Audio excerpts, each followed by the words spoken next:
So today we are discussing next topic in this chapter, causes of unemployment in India.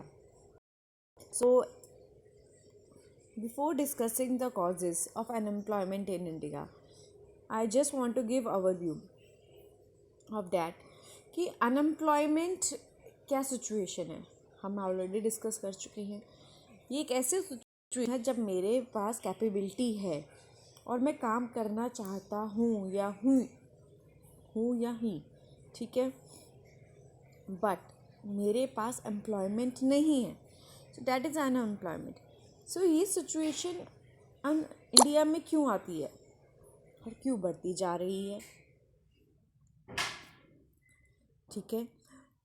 ऐसा हमें सबको पता है कि हम घर में क्या है 10 से 11 जने होते हैं. 10 जॉइंट फैमिलीज़ में जब 10 से 11 जने हैं उसमें 4-5 फीमेल्स हैं. वो हमारे यहाँ की मेंटालिटी क्या है, लो है. फीमेल्स क्या है, काम करने नहीं जाएंगी, ठीक है. और 4-5 फीमेल्स हैं, 3-4 बच्चे हैं और एक जने फैमिली डिपेंड हो जाती है, 1 या 2 जनों के ऊपर. और उनके पास रिसोर्सेज भी 1 या 2 जने इतने बड़ी फैमिली को संभालते उनकी नीड्स फुलफ़िल करते करते थोड़ी ही इनकम बचा पाते हैं. सो थोड़ी इनकम, थोड़ी रिसोर्सेज होने के कारण क्या है, इतनी रिसोर्सेज डेवलप नहीं कर पाते सोसाइटी के अकॉर्डिंग. जैसे अंबानीज़ की बात करें हम, या एक अच्छे वेल सेटल फैमिली की बात करें फाइनेंशियल लेवल पे. सो इस तरह से मेजॉरिटी ऑफ पॉपुलेशन का होने के कारण अनएम्प्लॉयमेंट बढ़ती जा रही है, ठीक है. सो अब हम रीजंस और कॉजेस करते हैं अनएम्प्लॉयमेंट इन इंडिया. ये तो जनरल स्टोरी थी. Number 1 is slow economic growth. Slow economic growth क्योंकि हमारे इकोनॉमी की ग्रोथ क्या है, स्लो हो रही है. स्लो क्यों हो रही है? क्योंकि एम्प्लॉयमेंट फैसिलिटीज़ नहीं है हमारे पास, एम्प्लॉयमेंट अपॉर्चुनिटी नहीं है. क्यों नहीं है?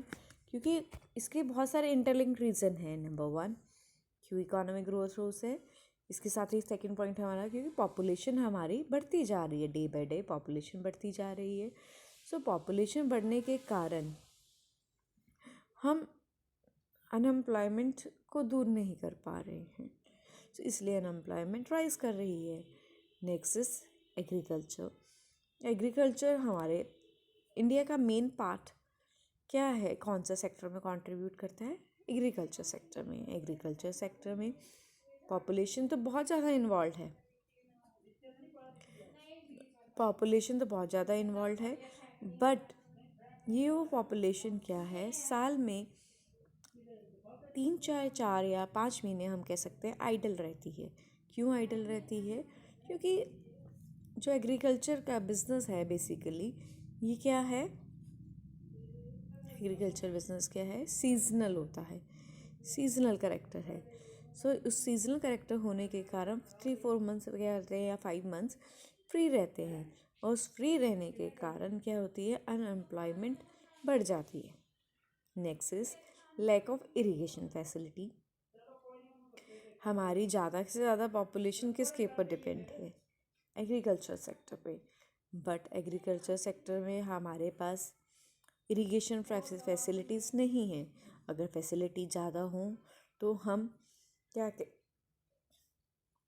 हम अपने एग्रीकल्चर सेक्टर को ही अच्छे से ग्रो कर सकते हैं. बट ये फैसिलिटी ना होने के कारण हमें मैन पावर भी ज़्यादा चाहिए होती है और हम रिसोर्सेज को प्रॉपरली यूटिलाइज ना करके इतनी इनकम जनरेट नहीं कर पाते. Next is joint family system. हम आज के टाइम में जॉइंट फैमिली सिस्टम हमारे रूरल एरिया में बहुत ज़्यादा है. उस जॉइंट फैमिली सिस्टम होने के कारण जहाँ पे 2 जनों की रिक्वायरमेंट होती है काम करने की, घर में 4 जने काम करने वाले हैं तो वहाँ 4 जने काम कर रहे हैं. सो वो भी एक टाइप की अनएम्प्लॉयमेंट होती है. Right class. So next reason is decay of small and cottage industry. Small scale and cottage industries क्या है, हमारे इंडिया में इतनी ग्रो नहीं कर रही. क्यों नहीं कर रही है? क्योंकि वो इतने स्किल्ड नहीं है पर्सन, इतना अपने पोटेंशियल को जान नहीं पा रहे हैं। और जो बिग एम्प्लॉयमेंट, बिग जाइंट्स है, वो small and skill cottage industries वाले को दबा देते हैं। दबा देते हैं। और more ever small and cottage industry इतनी एम्प्लॉयमेंट जनरेट नहीं कर पाती, ठीक है, वो सिर्फ सेल्फ एम्प्लॉयमेंट तक ही सीमित रह जाती है। Next is low saving and investment. India में हमारे पास कैपिटल क्या है? कम है। क्यों है? क्योंकि बहुत सारे लोग एग्रीकल्चर पे डिपेंड है, एग्रीकल्चर से इतनी इनकम वो जनरेट नहीं कर पाते, मोर देन 70%। और जो बहुत सारी जनरेशन किस पे हैं? जॉब पे डिपेंड है। और कुछ जाइंट्स अपने इंडस्ट्रीज़ हैं। इंडस्ट्रीज़ लेस नंबर पे होने पे, सेक्टर वाइज होने पे, सेकेंडरी सेक्टर लेस होने थे, तो कैपिटल जनरेट क्या होती है? लो होती है। कैपिटल जब लो होगी तो इन्वेस्टमेंट क्या होगी और सेविंग क्या होंगी? लो होंगी, ठीक है। Next is limited mobility of labour. Labour क्या है? इंडिया की मूव नहीं कर पा रही है। पीपल्स क्या है? रिलक्टेंट करते हैं कि वो अपने शहर से किसी और शहर में जाएंगे।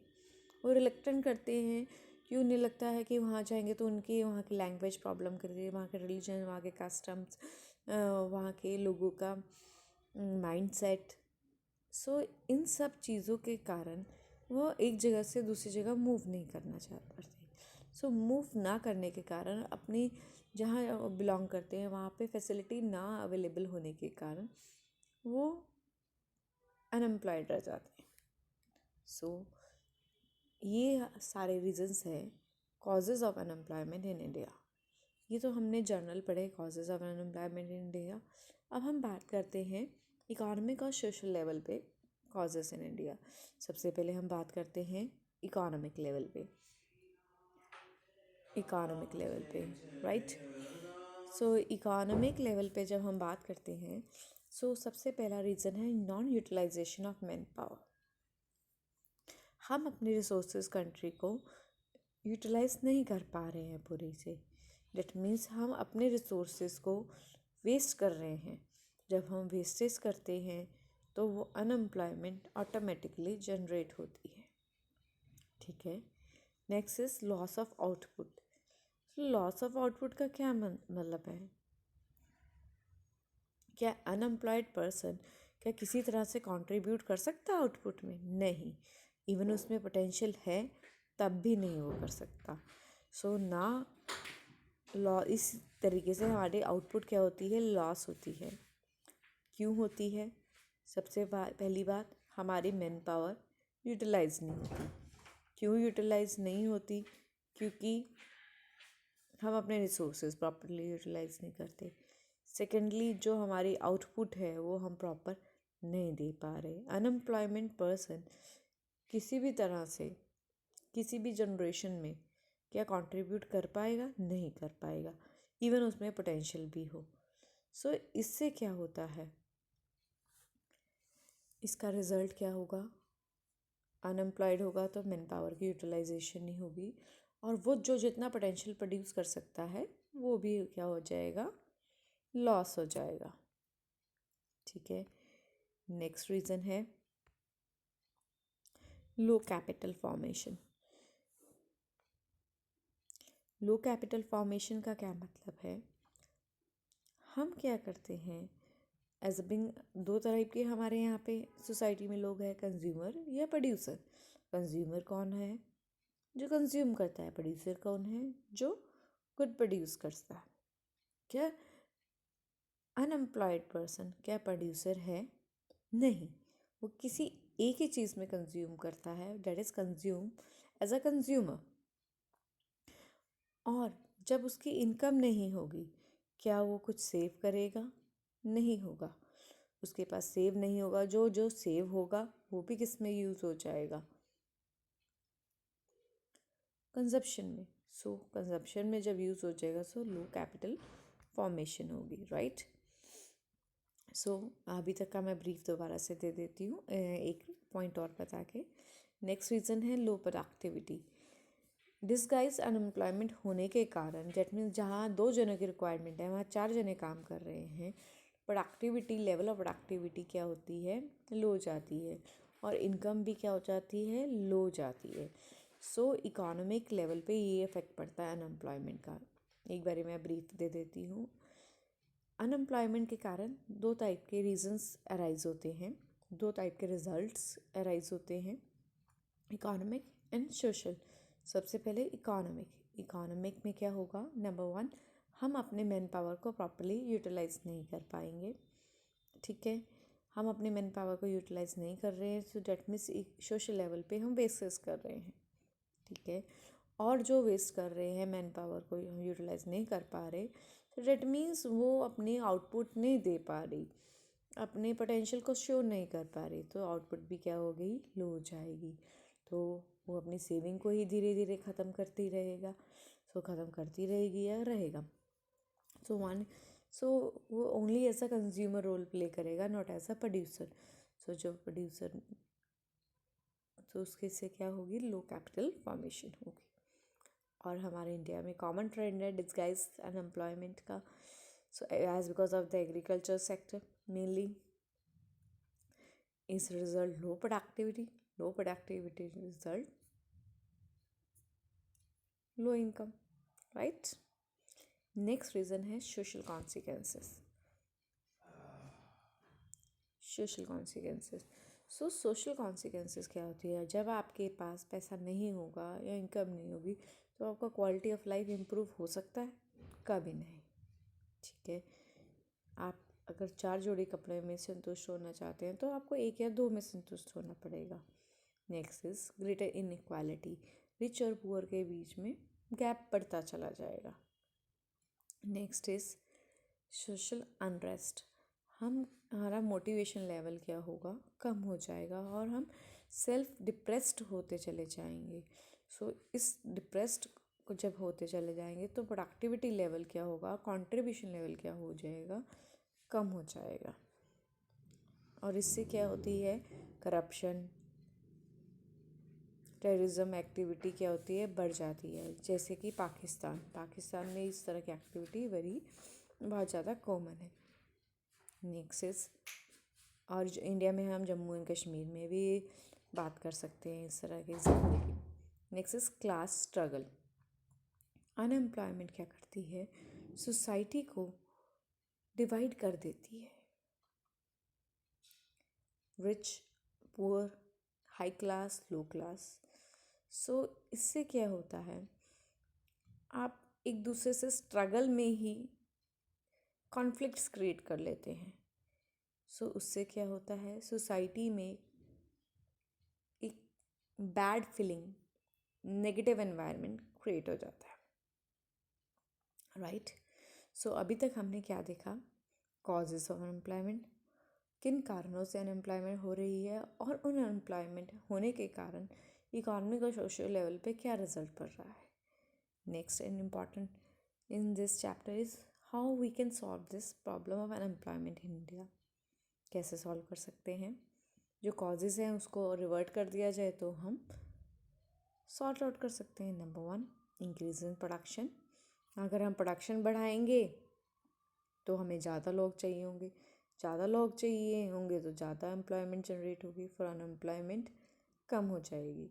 सो हमें इंडिया में एनकरेज करना है प्रोडक्शन के लिए। तो प्रोडक्शन से क्या होगा, एग्रीकल्चर और इंडस्ट्रियल सेक्टर दोनों ग्रो करेंगे, और ग्रो करेंगे तो एम्प्लॉयमेंट जनरेट होगी, एम्प्लॉयमेंट जनरेट होगी तो हमारी प्रॉब्लम क्या हो जाएगी, सॉर्ट आउट हो जाएगी, राइट। सो नेक्स्ट सॉल्यूशन क्या है, इंक्रीज इन प्रोडक्टिविटी। क्या है, प्रोडक्टिविटी इंक्रीज़ कर दी जाए। सो डैट मीन्स अगर हम ज़्यादा प्रोडक्टिविटी करेंगे तो ज़्यादा प्रोडक्शन होगी, सो ज़्यादा प्रोडक्शन होगी तो ज़्यादा सेल होगी, ज़्यादा सेल होगी और ज़्यादा प्रॉफिट होगा और ज़्यादा डिमांड ऑफ लेबर होगी। ज़्यादा डिमांड ऑफ लेबर होगी तो अनएम्प्लॉयमेंट इम्प्रूव होगी। Next is high rate of capital formation. Suppose that I want to produce goods of ₹10, ठीक है। सो डेट मीन्स 10 की मुझे गुड्स प्रोड्यूस करनी है और मेरी कैपिटल क्या है, 5 है, 50 रुपीज़ है। सो अगर मेरी 10:50 की रेशो होगी, तो रेशो क्या होगी, 10:50, डेट मीन्स 1:5, ठीक है। तो मैं अपनी productivity, rate of capital formation increase कर रहा हूँ। डेट मीन्स क्योंकि मेरे पास मुझे 10 रुपये की गुड प्रोड्यूस करनी है और मेरी कैपिटल वर्थ क्या है, 50 रुपये है। अगर मेरी कैपिटल वर्थ 50 रुपये है तो मैं, डेट मीन्स 5 टाइम मेरे पास कैपिटल है और मुझे 1 टाइम गुड्स प्रोड्यूस करनी है। तो डेट मीन्स अगर जिसके पास मेरे पास कैपिटल होगी तो मैं इन्वेस्ट भी करूँगी, जब इन्वेस्ट करूँगी तो मुझे एम्प्लॉयमेंट जनरेट करूँगी। So high rate of capital formation भी एक कंट्री में एक रीज़न होता है कि एम्प्लॉयमेंट जनरेट करने का, एम्प्लॉयमेंट के पोटेंशियल को इम्प्रूव करने का और उसे हाई करने का। Next, help to self employed person. अगर हम ज़्यादा से ज़्यादा लोगों को मोटिवेट करें कि बिज़नेस करें, खुद के लिए करें, जैसे एक मोमोज़ वाला भी अगर काम करता है तो एक छोटे से हेल्पर को अपॉइंट करता है बर्तन के लिए, सर्विंग के लिए, ठीक है। और एक कोई स्वीट शॉप भी होती है तो वो भी 2 पर्सन्स को अपॉइंट करता है, एक हलवाई होगा, एक वो खुद काम करेगा और एक हेल्पर होगा, एक स्वीपर आएगा क्लीनिंग के लिए। That means so many persons एक छोटी सी शॉप के साथ भी एंगेज हो जाते हैं, ठीक है।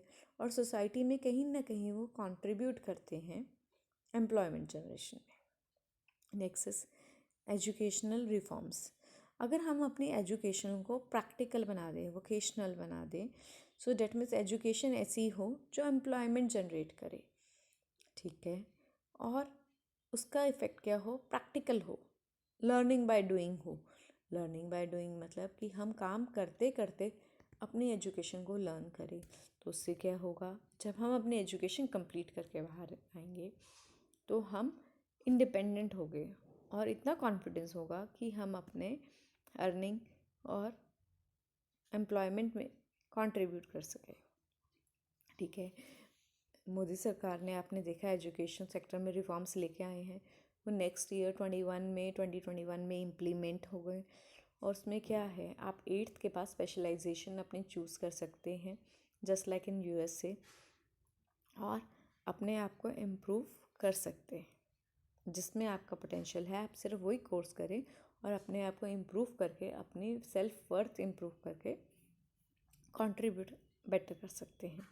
Next is technique of production. Technique of production में अगर हम इम्प्रूवमेंट करते हैं तो डेट मीन्स हम टेक्नोलॉजी, जनरली हम 2 टाइप की टेक्नोलॉजी होती है, labour intensive and capital incentive. Labour intensive technology क्या होती है, जिसमें लेबर ज़्यादा इन्वॉल्व होती है। कैपिटल इंटेंसिव टेक्नोलॉजी क्या होती है, जिसमें कैपिटल ज़्यादा लगती है बट लेबर कम इन्वॉल्व होती है। सो हमें इंडिया में उस तरह की टेक्नोलॉजी लेके आनी है जो लेबर इंटेंसिव हो, जिसमें लेबर ज़्यादा इन्वॉल्व हो। जो लेबर ज़्यादा इन्वॉल्व होगी तो एम्प्लॉयमेंट ज़्यादा होगी। So next is